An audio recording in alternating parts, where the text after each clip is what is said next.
Aktibong pakikialam ng mga LGU sa mga infra projects ng kanilang nasasakupan na isibalik ng Pangulong BBM.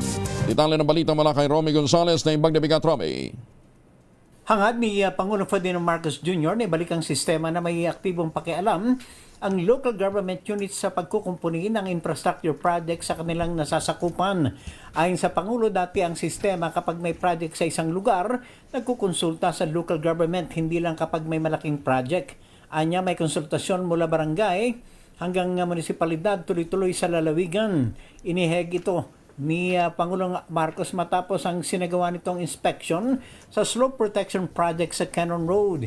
Binigyan din niya na wala nang magagawa ang local government kapag nakumpleto ra ang isang proyekto sa kasalukuyan na kalakaran, hindi na nasusunod ang mga unang patakaran at wala magagawa ang local government unit kung may depektibo ang proyekto. Kapag natapos ang project, dati ay may acceptance ang LGU. Tinanggal na ito, anya, kung may inspection sila, ay wala na silang magagawa. Samantala, sinabi ni Pangulong Marcos na ang hindi madadaan ang rockshed project sa general public sa bahagi ng CAM6 sa Cannon Road ay nakabawas sa 35% sa kabuhayan ng mga residente sa Cannon Road. Delimitahan ang Cannon Road sa mga residente dahil sa banta ng land at rock slides sa kahabaan ng makasaysayang lansangan. Bukod pa ito sa pagkapinsala sa bungad ng rockshed na pininsala na malaking pagguho ng lupa at bato mula sa kabilang bahagi ng kalsada na sumira sa konkretong pavement na naging sanhi ng pagguho ng bahagi ng kalsada. Ito si RH41 Romy Gonzales para sa DZRH. Una sa Pilipinas, una sa Pilipino. Maraming salamat, Romy. Diyos na Gina.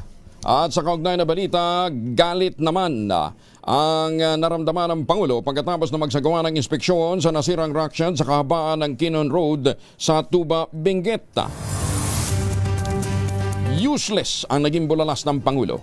Naitaya ang concrete rockshed tunnel unang quarter ng taong ito, ngunit matapos ang malakas na pagulan noong Hulyo, dulot ng nagdaang bagyong Krising, Emong at Dante at Habagat, labis itong napinsala ng landslide at pagguho ng malaking parte ng pundasyon na kinatatayo nito, dahilan upang hindi na ito mapakinabangan. Ubod ng hina, hindi trabaho ng maigi. Ganyan inilarawan ng Pangulong BBM ang kalidad ng protection wall na sana'y pipigil sa pagkauka sa ilalim ng tunnel mula sa paggalaw ng lupa. Labis na nanghihinayan ng Pangulo sa laki ng halagang ginastos ng gobyerno sa proyektong ito at higit na mas malaki ang halaga na kakailanganin para naman sa pagpapaayos pa nito. Ayon sa lokal na pamahalaan, 35% ng kanilang hanap buhay ay apektado dahil sa hindi mapakinabangang proyekto ng DPWH. Ayon sa Pangulong BBM, isa sa mga nakagugulat na nadiskubre niya ay walang konsultasyon ang proyekto sa LGU. Nag-push through ang kontraktor ng proyekto nang walang approval ng lokal na pamahalaan ng Tuba, Benguet. Nalaman na lamang nila na nagsisimula na ang konstruksyon.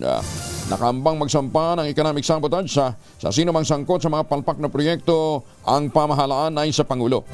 Kasama ng Pangulong Marcos sa pag-inspeksyon si Baguio City Mayor Benjamin Magalong na pangunahing nagsusulong ng third-party audit sa nasabing proyekto. To inspect some of these problematic, again, flood control projects. I think you can see for yourself na talagang hindi trinabaho ng mabuti ito. Dahil yung ginawang slope protection supposedly dito ay bumigay ka agad. Sinama. Pati yung slope protection na dapat na nandyan na hindi ginawa ay bumagsak dito, mabigat, nasira yung kalsada.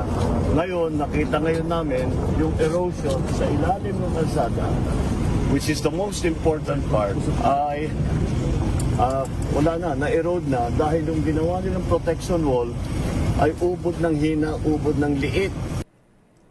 Maganda umaga, Pilipinas!